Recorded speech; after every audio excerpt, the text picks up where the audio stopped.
Hi, I looked at an article entitled Improvements in Bladder, Bowel, and Sexual Outcomes Following Task-Specific Locomotor Training in Human Spinal Cord Injury, and I found it in the PLOS1 journal. There are quite a few authors, so it would be Hubscher et al., but it also includes Harity, Williams, Montgomery, Wilhite, Angeli, and Harkema, and it was written on January 31st, 2018.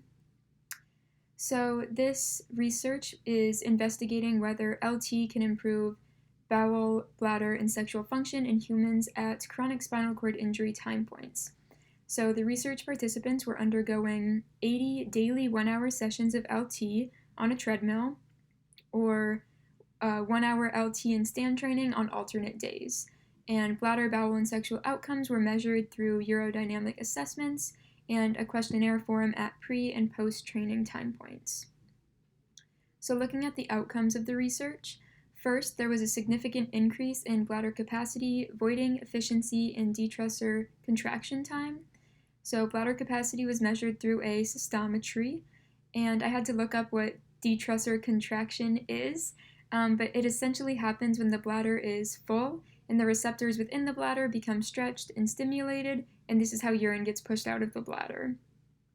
There was also a decrease in voiding pressure, and the reason that I think this is looked at is because it can help look for detrusor overactivity, and then also just overall look for a weaker bladder. The questionnaire showed a decrease in frequency of nocturia and urinary incontinence. There was also a decrease in time required for defecation, and this is related to everything that they're looking at because the muscles in the anal sphincter, I think that's how you say it, can cause stool to move backwards slightly and reduce the urge to defecate. And then finally, there was an increase in sexual desire post-training. However, there were only a couple participants that recorded having sex during the study, so I don't know if this is really an accurate statement to call a fact for this study.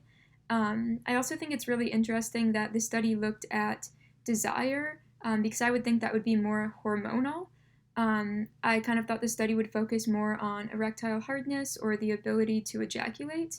However, when these were looked at in the study, it was shown that there was no difference in confidence to get and keep an erection or erectile hardness, and participants were unable to ejaculate at both times within the study, so that couldn't really be looked at the best.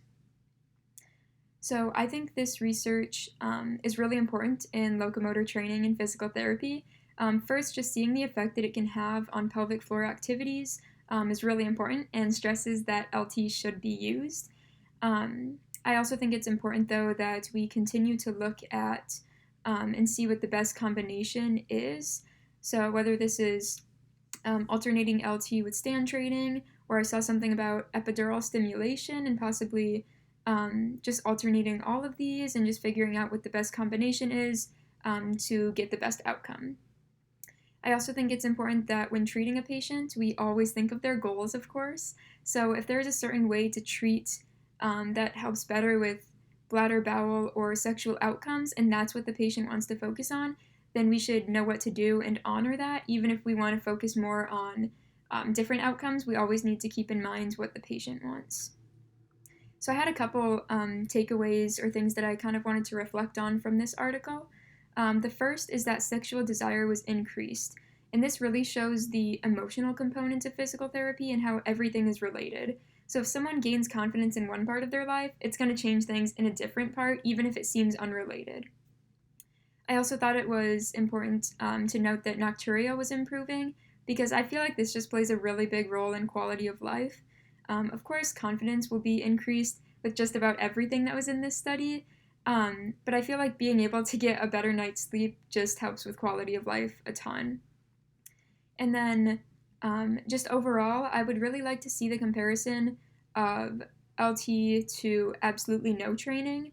The at-home care participants didn't show any changes in any of the measures in this study, but I really want to see a comparison of LT to no training, because I wonder if some of the improvements that were shown in this study just result from giving the injury time, I guess, and what exactly we can attribute all of this success to in this study.